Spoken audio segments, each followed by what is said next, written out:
so long alone. How could this be? You're not here with me. You never said goodbye. Someone tell me why. Майкл Джексон был одним из величайших кумиров в музыкальном мире. Он был одной из самых влиятельных фигур в мировом пространстве. 25 июня 2009 году у него произошла остановка сердца. Ему было всего 50 лет. Из мира ушел один из великих артистов. Мы были совершенно уничтожены этой новостью. Димаш помнит день, когда Майкл Джексон умер. Он говорит: «Я играл в футбол с друзьями. Когда мы услышали эту новость, ни у кого не было настроения продолжать играть. Я был шокирован в тот момент. Я не мог поверить, что это правда. Это день скорби и сожаления не только для музыкантов, но и печальный день для всего мира. Если бы он был жив, он смог бы и в дальнейшем вносить огромный вклад в развитие мировой музыки, как это он делал всегда». Король поп-музыки Майкл Джексон – один из самых значительных деятелей культуры 20 века, один из величайших артистов в истории музыки. Нельсон Мандела писал о Майкле Джексоне: «На пути к победе Майкл пересиливал себя. Он не обращал внимания на собственные трагедии или неудачи. И мы этим всегда восхищаемся. Из простого мальчика он вырос настоящего мужчину, который многого добивался в жизни и стал легендой, королем поп-музыки».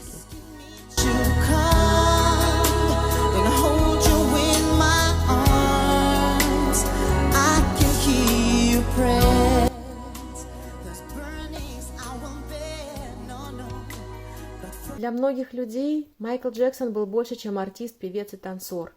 Люди видели в нем новатора в области музыки, видеоиндустрии, танцевальной техники. Его мелодии изменили поп-музыку, стиль танцев. Майкл Джексон стал законодателем молодежной культуры целого поколения. В истории поп-музыки он навсегда занял место в триумвирате великих кумиров рядом с Фрэнком Синатрой и Элвисом Пресли. Его уникальный вклад в музыку и танец в публичную жизнь сделал его центральной фигурой в современной поп-культуре.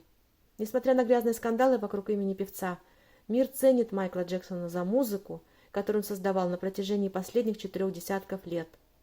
Майкл Джексон стал звездой в возрасте, когда другие дети изучали алфавит.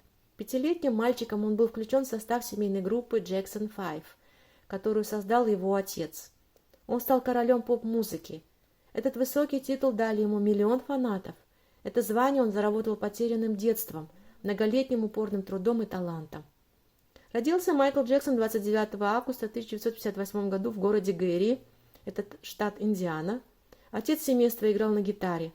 К гитаре запрещено было прикасаться, брат нарушил запрет. В один день лопнула струна, и отец догадался, что братья, его сыновья, использовали гитару. Он хотел наказать одного из братьев, но он это не сделал.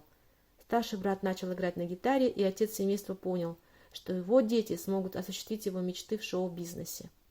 В 1962 году была создана группа Jackson 5. Малыша Майкла взяли в группу для экзотики, ведь ему было только 5 лет. Репетиции были ежедневными, по 2-3 часа. Репетиции шли 3 года, прежде чем впервые выступать перед публикой. Майкл Джексон вспоминал, что братья выступали для отца, и он все время нас критиковал. «Если ты ошибаешься, то получаешь от души». Отец буквально с ума меня сводил. И дошел до того, что я начал бросаться на него и получал еще больше. У нас были бурные отношения. В 1966 году семейный ансамбль Jackson 5 победил в общегородском конкурсе. С того момента группа стала гастролировать по Соединенным Штатам Америки. Майкл очаровывал толпу невероятным обаянием и мог конкурировать с опытными конферансье. В 1968 году Jackson 5 заключила контракт с солидной звукозаписывающей фирмой Motown Record. Майклу было 11 лет, когда он вместе с братьями оказался обладателем хита номер 1. Один из слушателей после концерта сказал: «Выступление этих ребят опасно для здоровья. Мое сердце едва выдержало такое количество соул».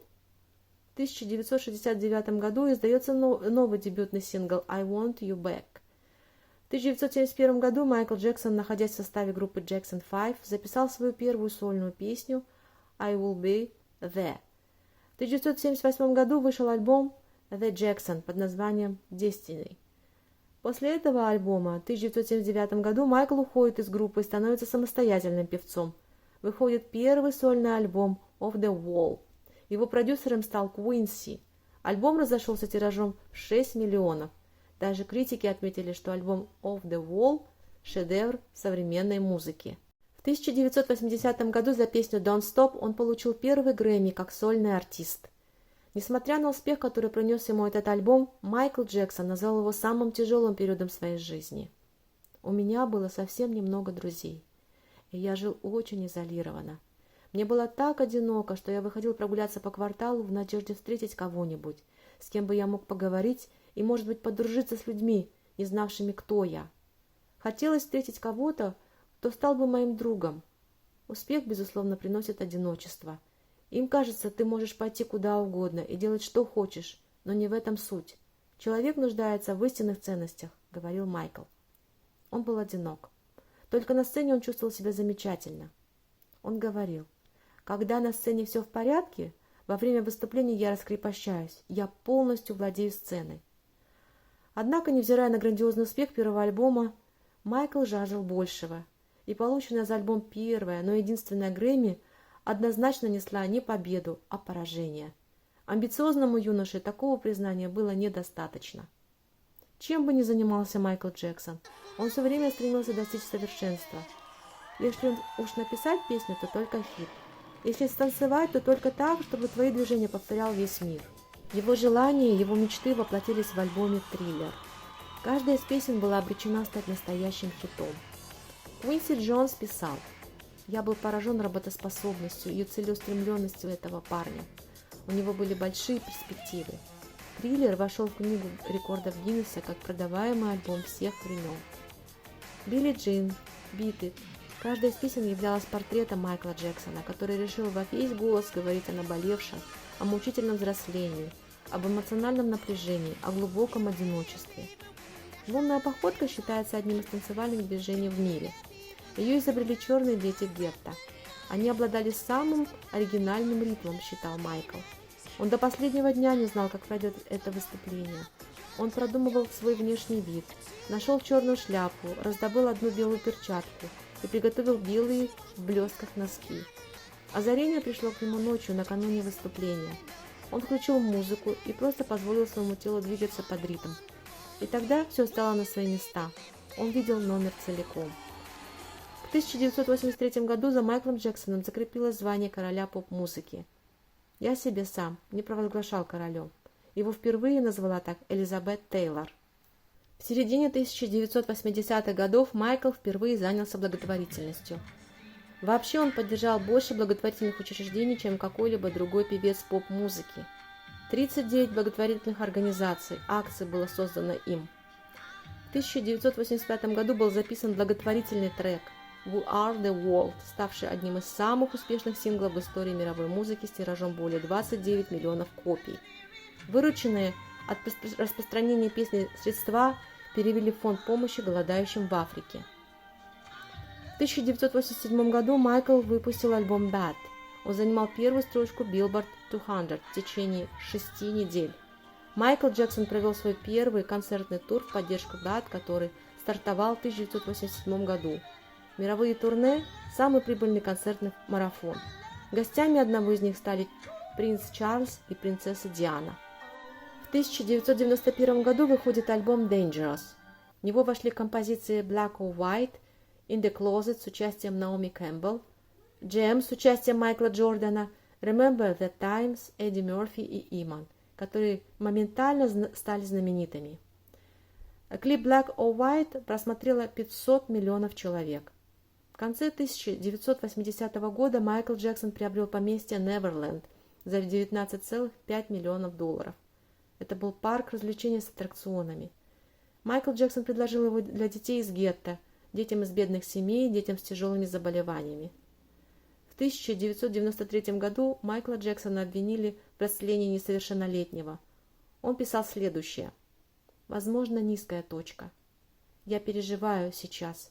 Мне больно от того, через что мне приходится пройти. Меня обвиняют в том, чего не было». 28 июня 2009 года Джордан Чандлер признался, что обвинения были сфабрикованы. Джордан заявил, что все время его мучили угрызения совести, и он очень сожалеет, что испортил последние годы жизни Майкла Джексона. Мы представили только основную часть информации о великом короле поп-музыки Майкле Джексоне. Это величайшая утрата для всего человечества. Его профессионализм, работоспособность, творчество, новаторство совершили прорыв в культуре.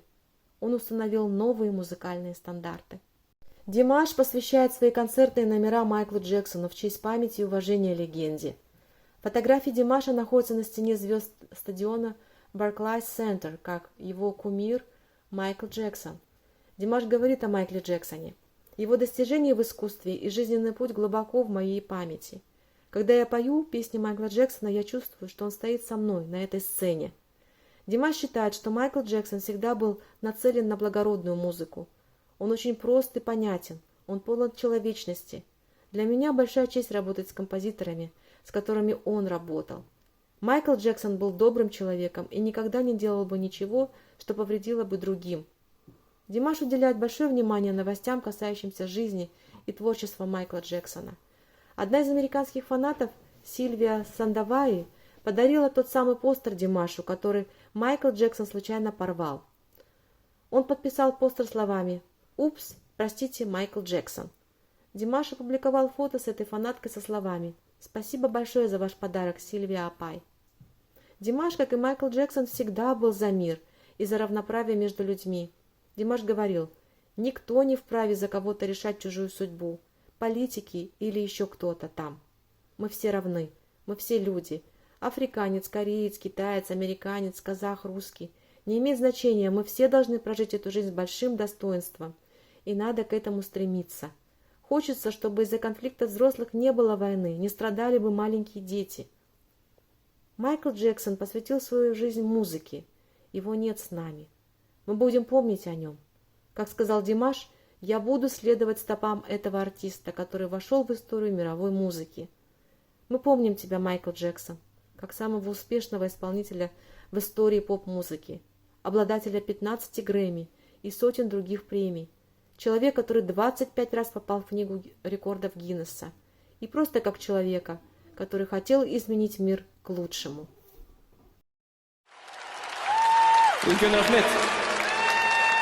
Құрметті ағайын, келесі орын алатын әнге сіздердің дауыстарыңыз керек болады. Сол себептен барымызша бір Майкл Джексонның концертіне отырған сияқты шыңғырып отырайықшы ағайын. Келістік па?